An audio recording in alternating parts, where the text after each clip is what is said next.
Christmas! Christmas! Basta talaga, The mental map! basta talaga pera, mabilis At na sabay sayang! And here we go mga kaibigan ng ating first draft of the game. At simulan na natin ang suporta sa ating Pilipinas. Boom Esports versus A7. Pinanagad ang mga Blue Girls, Diadia, bilis. and si Dolia. Adli naman at Silong ang kinuha dito ng Boom Esports. Oh, so somewhat farm lane ang tinututukan dito ng side ng Bumi, while for A7 is going to be the roamer. Para dito, it's going to be impressive. At pag-usapan na natin to sa mga huddle natin, one of the X factors na kailangan ang tabayanan dito is yung mga heroes na pwedeng gamitin ni impressive. Ayun, yes, yun na nga. Talagang respeto talaga sila. Mai Shiranui being open. Nakita natin to open during the last game pero on the hands of Alpha 7. I wanna see how they work with it. Ayan yung Dharma. Ayan yung Lady San ng Boom Esports. Pinili nung A7 yung Mai. Aha. Kanina, favorite ko yung Mai. Oo. Eh, ginamit laban sa Wag Pilipinas. Mai, ayaw ko na sa'yo. Ayaw na. Iba na ang Ayaw main. ko na, ayaw ko na.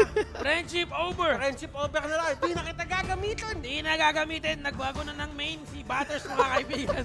At sa ngayon, kinuha na lang kanilang second pick. Wala ba kundi si U1 and U1. Ay, ito. Right now, medyo may konting pangaba factor ito Okay. para sa kanila. So ngayon, the good thing about dito sa pag-pick ng pagbigay nila ng U1 sa side ng A7 is they do Ayan. have that range potential. Aha. Kahit sabihin natin na gusto lang dito ng side ng A7 mag-poke-poke or if ever they go for a hard engage lineup, then technically, you have the Ming, you have the Lady Sun na makakapag-punish kung magpapalitan ng poke. And at the same time, if ever makahanap ng magandang pwesto dito yung Dharma, pwede yung i-turn around yung buong laban eh. Yeah, something surprising for me yung Alpha 7, pinik agad nila yung Sunbin on their side. Kasi most of the time, pinipick mo kasi si Sunbin pag maraming engage from the other side para i-stop mo agad yung pag-waterfall ng mga engage nila. Would you say na that is a clear indication na parang poke lineup na yung gusto gawin ng Oo, A7? gusto nilang ilayo talaga yung Boom Esports sa kanila. Talagang yun yung gusto nila gawin with the composition. Ayaw nila mag-engage kasi Lady Sun at Ming na yan eh. Parang iwas Guerra, iwas Diluvio, may sustaining kasi yan, may silence yan, and having a U1 sa kanilang lineup dito, parang parang pang insurance lang dito si Mai Shiranui na in case magkaroon tayo ng aberya, meron tayong damage, meron tayong crowd control, sapat na yun para sa atin. Tignan natin kung sino magiging last two picks nila dito. Kasi nga, medyo questionable na nakuha kagad yung Sunbin kasi madalas, hindi naman binaban yan. Tumuturo Last siya two pick, ano yan? Tumuturo si Dash. Sobrang, tingnan mo, yung bans nila, puro si Aomin eh. Generation of Miracles kasi yan, men, kaya ayaw nila. Alam mo, Parang anime ah. si Aomini kasi. Oo, bakit? Nakakatakot kasi yan si Aomini. Oo, Bakit? men. Bakit? Ayan yung may hawak ng formless shot. Yes, Ay, yes. Kapag kasi formless shot, kung saan-saan tumitira Oo, yan. men. Meron nga, one time na nakita ko, tumira yan sa likod ng ring eh. Oo, Sa men. Sa likod ng board, Oo, men. pumasok pa rin. So might as well, kasi generation of miracles eh. Tama naman. Marksman pa siya. Dapat shoot. Yung mga tama niya dito, yun yung gusto Oo. nila gawin. Pero ayun, dahil nawalan siya ng options, ano kaya ang susurpresa sa atin from Alpha 7? Ano may Marco Polo pa niya, paborito ni Manjin eh. Kahapon Ay! nakakailang Marco Polo siya dito. Ayun na yung Kaya- kaya niya gamitin eh. Ah, Dahil ayun maging na. favorite niya eh. Ayun pala. May sinasabi pa nga siya dun eh. Dapat i-abuse yung passive ni Marco Polo. Sabi nga ni Manjit. Oo. Eh, actually, pwede naman para sa kanila. Pero ang problem with that, kung Oo. Marco Polo man sila, eh para silang napunta sa trap ng Tama. Sports dito. All according to plan. Kasi ang gusto nila talaga gawin dito, no? Talagang Talagang, Garo din pala, no? Pwede din. actually, mas maganda nga yung Garo dito sa composition na to. Kasi ang problema with the Ladies and against the Marco Polo, talon-talo ka sa early parts of the game. Yung range talaga niya sobrang absolute. Tsaka napaka-counterintuitive Ayan na. din kung kukuha Yan. ka ng... Ito Panalo na sobrang- tayo! Sobrang counterintuitive na kukuha ka ng Marco Polo sa isang poke na composition, given that pumapasok si Marco Polo eh.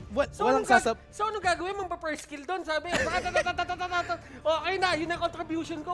Walang ganun. Wala. Oo, ganon. totoo. Tsaka ang problema kasi dun, men, kasi with what Alpha 7 wants to do with the composition, talagang tama nga, counterintuitive, sino sasabay sa kanya dito? Si Mai, isang pasok lang yung tatakbo uli siya, so maiiwan mag-isa si Marco Polo sa gitna. Parang ano? Si Mayin, siguro. Pero kasi kung mag-pervert barrage ka, yun talaga yung idea eh. Sino Oo. kasama mo? Wala siyang kasama. Baka ano to, baka sustain sa likod. Meron silang silence o the time flux coming from Sunbin na yun yung magiging suporta para sa kanya. Pero the problem is, wala kang susunod. Oo. Meron man silang Mai Shiranui and Mayin dito, pero would be a very problematic para sa kanila. Maganda na meron tayo ditong Ogran. May Lady Sen tayo, Yes. konting sustain. At the same time, the crowd control you slow, damage over time, destructive deluge, sabay yung gamit ng kanyang Ocean of Tears.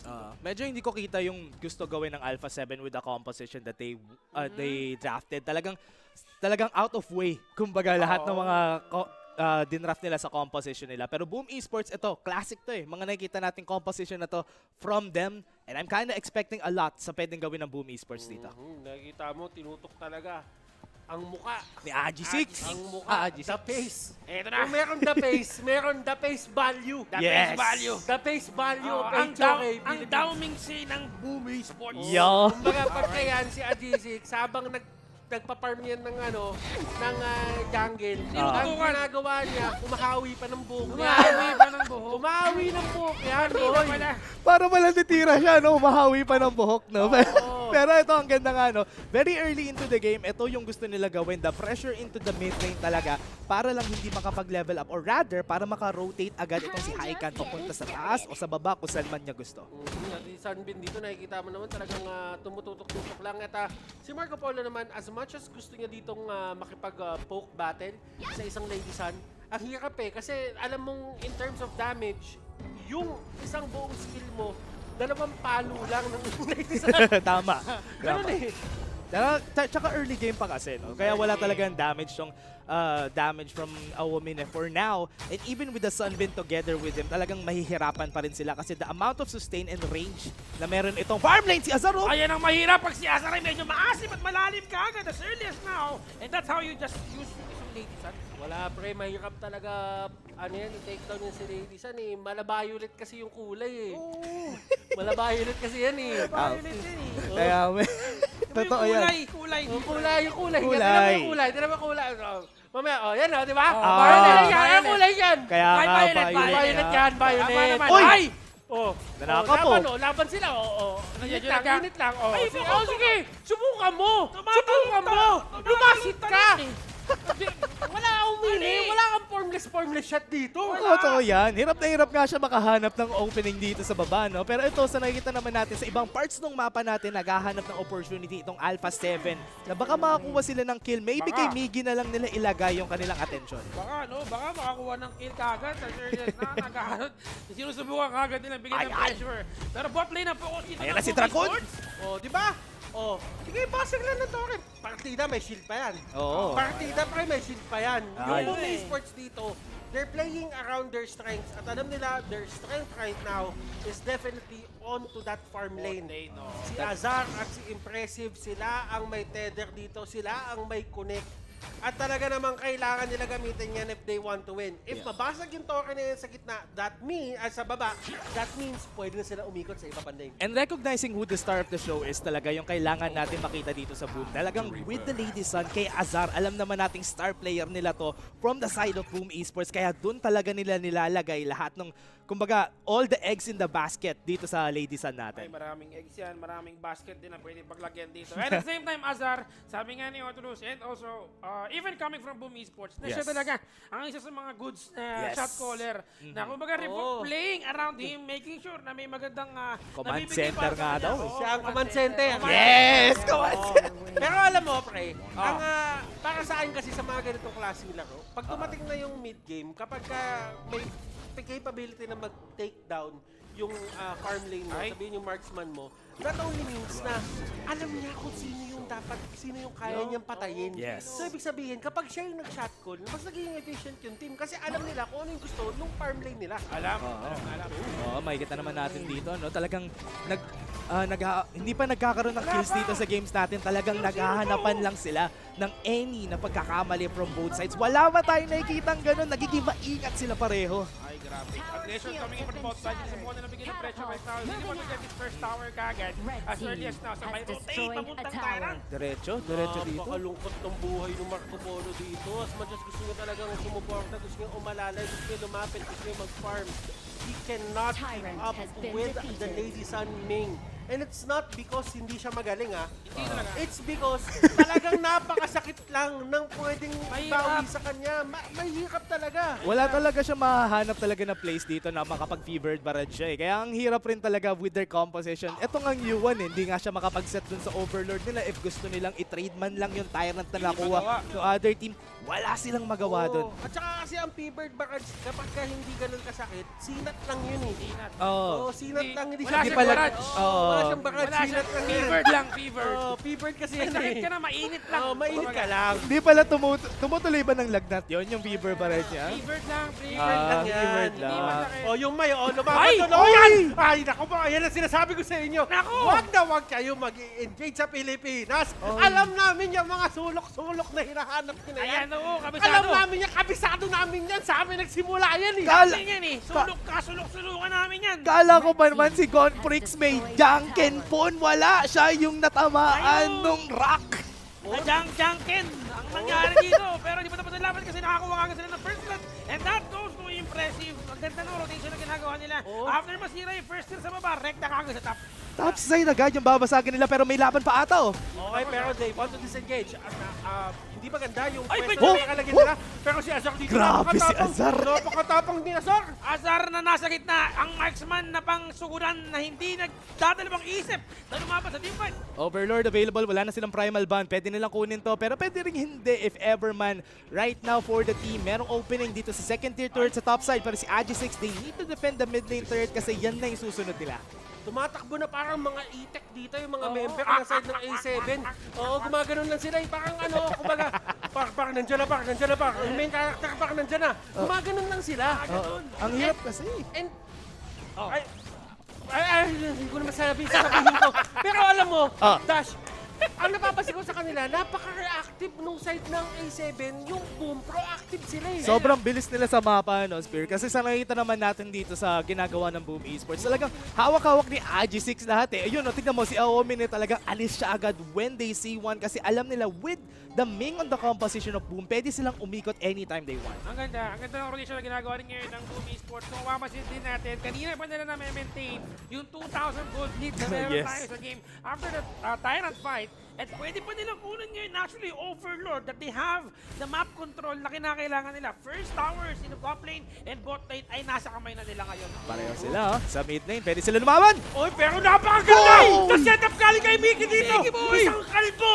Pumasok sa apat! Pinagsusuntok ang mga mukha ng mga members dito ng Brazil! Ito yung sinasabi natin, this is a grudge match! Gusto i-dominate to ng side ng Boom! Great flash from Miggy, great kill. Ganda na nakuha niya dun after the truth mantra. Wala na. Ito yung pina-point out natin kanina pa si Aomine. Hindi makahanap ng fevered barrage na maganda. Ay nako, napunta kayo sa aming mga kamay. All according to plan. Kunin niyo yung Marco Polo, naging Polo na lang dito. At hindi nila magawa ng paraan. No? Right now, ang ganda ng pwestuhan nila. Even Mickey with that truth mantra, nakakahuli kagad siya just in time. 0-2 yung score natin. Back na yung ating Tyrant, pero yung tower. Another one by the dash. Alam mo si Marco Polo, isa yan sa mga explorer Explorer. Yes. ng mundo. Pero dito sa larong to, nakita ni Marco Polo kung ano hinahanap niya. Ay, naku, Binigay ng Boom! Nakahanap siya ng katapat! Men, nangyari kasi sa kanya, nagbisidora si Agi6! Ay! Pero hindi, kaya pa nila to, Laban pa. lalaban pa to. Sumagat to? Lumaban. 1-1 trade. 1-1. Gusto. Hindi lang. Oh, okay lang, okay lang. Si Ajis, alam mo kung bakit nahuli si Ajis? Bakit? Bakit? Umawi ng Boom. Kaya Kailangan pala. kasi si Ajis, hahawi siya ng Boom. Hawak-hawak niya yung movement wheel eh. Dumiretso siya sa kalaban. Pero yun! May napatay na namang isa. Aumini, that's going to be the marksman falling down to the hands of Boom Esports. At pwede sila kumuha ng isa pang target dito or isang objective which is going to be the Tyrant. Pero hindi. Uuwi muna si Kuya Miggy kasi si Freaks. Freaky fighting sa'yo. Pero ang ganda ng timing nila dito, inuuna nila yung Tyrant. Yes. Tyrant ang inuuna nila dito. They're prioritizing the damage. Yes. So, kahit makuha dito yung Overlord dito, ang ibig sabihin lang sa kanila nun, extra gold kasi Actually. dalawang 180 yun Oo. sa bawat lane. Oo. So, pwede makapag-farm ng extra 180 or 75, 720. 1080! 1080! 1080! Kaya makakuha ng 1080 Quick match, gold! quick match. Quick match. Sakto lang. Ang galing. Ano to, nakita naman natin from Boom, no? Talagang with the advantage na meron tong Lady Sun Ming combo nila. Pwede sila pumasok kahit saan. Parang, tingnan mo naman to, yung jungle nila, hindi sila makapasok doon. Narinig jungle pero parang kanila yun. Kailan ang kalaban? Meron yung beast para magkaroon sana ng konting sustain sa kanyang mga teammates. Sinusubukan ng teammates. Naku. Suspended revolver. Lumalabas na yata kayo sa kuwet. The damage is there. Pero kulang pa rin. 6 towers? And they got what they wanted. Yun na naman talaga yung gusto dito ng side ng Boom. Paliitin yung mapa ng mga members ng side ng A7. Tapos tapusin yung laro from there. Yun talaga yung gusto nila gawin. Right now, kuha nila yung mapa. 6 towers down, 13 seconds. Meron tayo susunod na objective. Pero ito na yata yung makikita natin. Parang gusto nila lumaban. Pero nilalayo lang nila lahat ng members sa Alpha 7. Tulak matatag lang ang ginagawa dito. Mga kaibigan na Boom Esports, pa-up na yung ating Tyrant. Siya na Vanguard Overlord. Pero si Miggy, walang makakapigil sa akin. Naku, pabebe boy. Tower. Kukunin nila yung tower. Pero buhay pa rin yan. Konting isa na lang. Isa na lang. Yan. Nakuha yung tower and they're slowly pushing them out dito sa ating kalaban. If gusto nila tapusin yung laban, Overlord could be an option dito para sa Boom Esports. Pwede nila gawin yon. Slow push sila dun sa top side. Pwede nila tapusin yung game. Pero right now, with what we're seeing, Alpha 7, nagsiset sila dito sa may Tyrant side. Gusto? Gusto ko ata. Naku. Anong gagawin niyo dyan? Anong gagawin niyo dyan? Oh, di nila kita. Wala silang idea dito. Kita sila pero ni si Miggy Miggy, nandun, oh, unti-unti lang malapit ang sakit si Briggs. Oh. Akala mo, hindi clash lane eh. Oo. Parang di clash din. Medyo lang booty si Briggs dito sa kanyang mayin.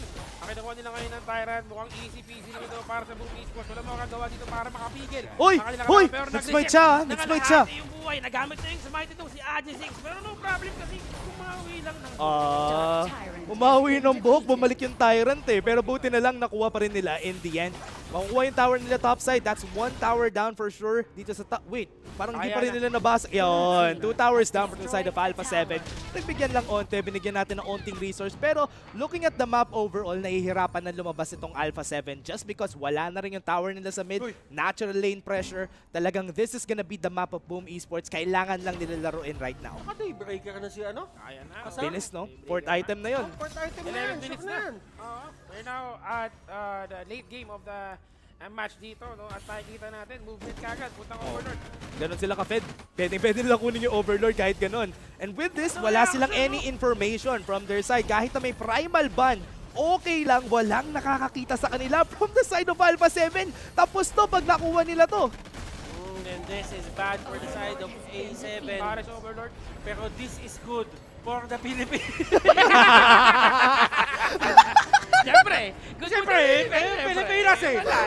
Mali kayo na pinapanood eh. Doon kayo sa kapila manood. Pag gusto nyo. Kung masama yung para sa inyo, Oo naman. ay, hindi naman kami kayo eh. Oo, doon kayo. Hindi naman sa amin masama eh. Doon sila sa English broadcast. Sa English broadcast kayo. Oy! Oy! The damage na basar! Tukiyaw na critical! Critical sa mukha ni Briggs! Dahil hindi mo tapos ang laban kasi meron pa tayong malaking dragon na nagagaling sa baba ng mapa. Nakuha nila dito yung ating tower mismo sa ating third tower here on the top side of the map. At slowly but surely, pinupush na nila yung game. And Boom Esports, they're unrelenting. Hindi talaga nagpapapigil, Dash. Oo, yun na nga, nakita natin. Ito na yung ating Enhanced Overlord dito sa baba natin. That's Ay, gonna be a laki. tower down. Wala na silang anything. Crystal na lang ang natitira sa kanila. Kryptonite pala ang gusto ninyo ha. Sinisecure na nila dito ang laban. Open Pwede open na. yung mapa. Gumuhit sa mukha ni Mano Fraser. Mano Fraser ba yun? Parang Mano Fraser. Mga damage dito pero meron din yung piece. Konting hit lang sa kanyang mga teammates. Oo. Luka na damage! Kami bro Backup, oh. Dalawa lang sila dito. Ming Lady Sun combo. Wala nga silang minions. Walang minions. Walang tutulong para sa kanila. Biggie masyadong malalim din naman Walang dito. minions. Ng mournful tempo. Pero unstoppable na. Itong si Azar. At parating na yung mga baby dragons. Oh! Lang ang kanilang trabaho dito. May Ang sakit ni Ezar! Masak, Grabe. tutok lang, tutok lang! Oh! 1-0 muna. Okay, guys, wag mo nang celebrate. Wag Tama mo nga na, pero wag lang, na. tama nga pero lang. Kita mo Tama yung... nga pero lang tayo, okay? Kita Ayun na, mo. humawi na naman ng buhok. Oh, di ba? Kaya umawi ng buhok kanina Tama eh. nga pero lang. Hindi kailangan mag-celebrate ng todo-todo. Oh, nice game daw, sabi ni Coach. Oh, nice game, nice game, nice game. Tuwa si ano eh, si Christian eh. Oh, si Coach Ian, no? Oh, si Coach Ian. Kita natin yung mga ngiti no, from the side of Boom